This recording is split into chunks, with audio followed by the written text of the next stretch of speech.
नमस्कार दोस्तों। अभी कुछ दिन पहले मुझे सौभाग्य प्राप्त हुआ कि मैं प्रयागराज धाम के दर्शन कर सकूं। इस तीर्थ यात्रा में लिए गए कुछ छोटे छोटे वीडियोस को मैंने यहाँ पे संकलित किया है, आप भी देखें। प्रयागराज महाकुंभ के प्रथम शाही स्नान में स्नान करने का सौभाग्य मुझे प्राप्त हुआ था। ये भगवान की बहुत बड़ी कृपा हुई मुझ पर, क्योंकि कोई आशा नहीं थी और अचानक से ही सारी व्यवस्था हो गई और इस दिव्य और भव्य कुंभ की साक्षी मैं बन पाई। तो आज आप देखिए प्रयागराज की थोड़ी थोड़ी सी झलकियाँ, और साथ ही आप सुनिए कि मौनी अमावस्या पर प्रयागराज कुंभ में इस अपार भीड़ का क्या रहस्य है।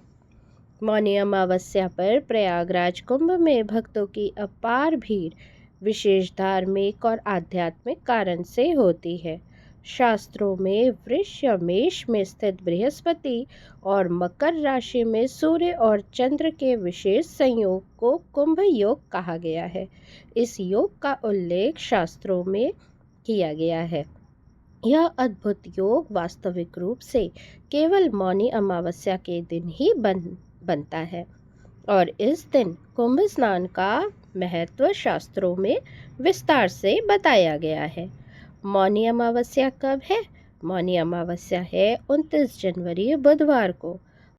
अमावस्या की तिथि 28 जनवरी 2025 को शाम 7:35 पर प्रारंभ होगी और अमावस्या की तिथि का समापन होगा 29 जनवरी 2025 को शाम 6:05।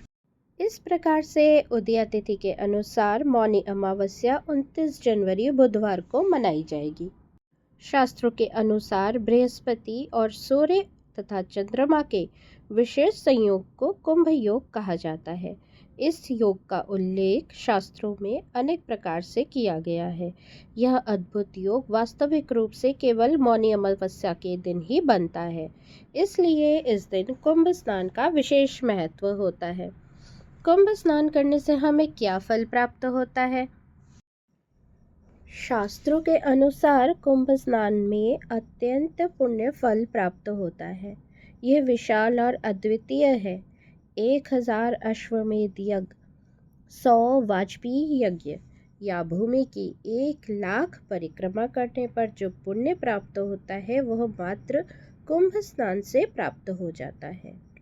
या 1000 कार्तिक मास में स्नान, या 100 माघ मास के स्नान, या 1 करोड़ वैशाख मास में नर्मदा के स्नान करने से जो पुण्य मिलता है वह भी पुण्य कुंभ के स्नान के बराबर होता है। माघ मास के अमावस्या पर प्रयागराज में 3,10,000 अन्य तीर्थों का समागम होता है, और इसका उल्लेख हमें महाभारत के अनुशासन पर्व में भी मिलता है। तो माघ अमावस्या, जिसे कि मौनी अमावस्या कहा जाता है, इसका महत्व केवल कुंभ योग या तीर्थों के संगम तक ही सीमित नहीं है। प्रत्येक वर्ष माघ अमावस्या या मौनी अमावस्या के दिन साधना, मौन धारण और संगम स्नान के माध्यम से आत्मा को शुद्ध करने का अनुपम अवसर मिलता है। तो अगर मौनी अमावस्या की तिथि सोमवार के दिन पड़ती है तब इसका महत्व कई गुना ज़्यादा बढ़ जाता है। सोमवती अमावस्या हो और साथ ही महाकुंभ हो तब तो इसका महत्व अनंत गुना हो जाता है।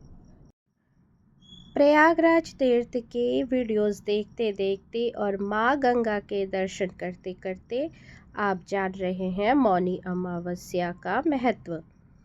आगे और भी बहुत सारी जानकारियाँ मैं आपको देने वाली हूँ, लेकिन उससे पहले चैनल को सब्सक्राइब कर ले, और अगर आपको ये वीडियो पसंद आता है तो अपने दोस्तों के साथ अवश्य शेयर करें। शास्त्रों में भी कहा गया है कि सतयुग में जो पुण्य तप से मिलता है, द्वापर में हरि भक्ति से मिलता है, त्रेता में ज्ञान से मिलता है, कलयुग में दान से मिलता है, लेकिन माघ मास में संगम स्नान हर युग में अनंत पुण्यदायी होता है।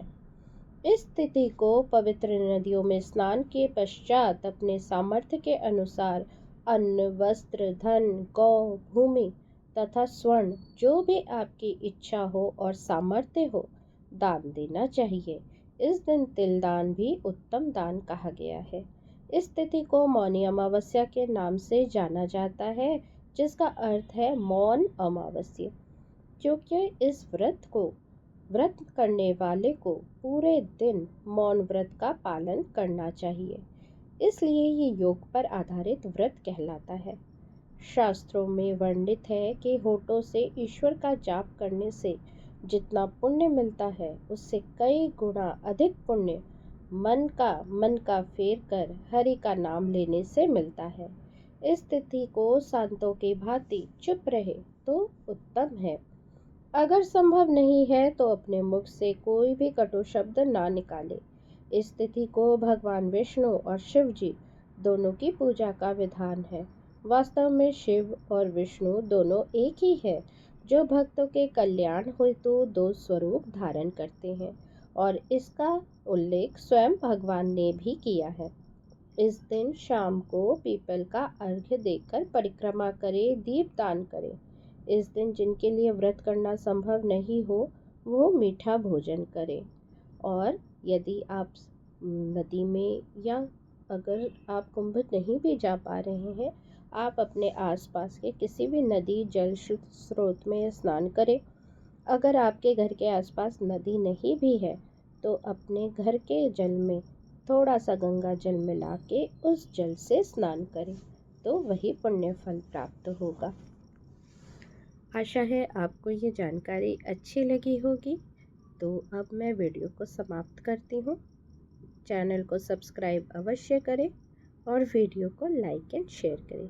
हरि ओम तत्सत।